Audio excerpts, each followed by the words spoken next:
আসসালামু আলাইকুম প্রিয় দর্শক বন্ধুরা, গতকালকে আপনাদেরকে দেখিয়েছিলাম তুষার ঝড় হতে। আফটার তুষার ঝড় দেখুন কি পরিমাণ আইস জমা হয়েছে।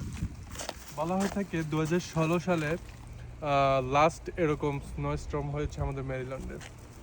তো এই হলো পাহাড়ের বরফ, এটা সম্পূর্ণ তুষার।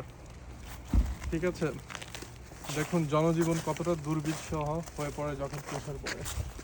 এই গাড়িগুলো দেখছেন, এগুলো ক্লিন করেছে যার কারণে তারা বের করতে পেরেছে, কিন্তু যখন এখানে স্নো স্টর্ম ছিল তখন এগুলো সব ব্লক ছিল। তারপরে লোকজন কাজে গিয়েছিল, সবাই শাবল মেরে এগুলো ক্লিন করেছে। এই হলো আমাদের স্নো লাইফ। দূর থেকে দেখতে অনেক সুন্দর লাগে, স্নো পড়ছে, কিন্তু আসলে স্নো জীবন অনেক কষ্টকর। ধন্যবাদ।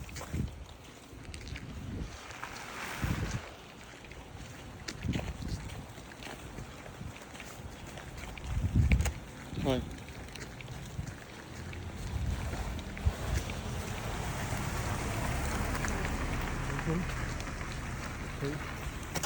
এই জায়গাটা দেখাও, এই জায়গাটা দেখুন, এই জায়গাটা একজন পার্কিং করেছিল কিন্তু চলে গিয়েছে, কিন্তু পার্কিং স্পটটা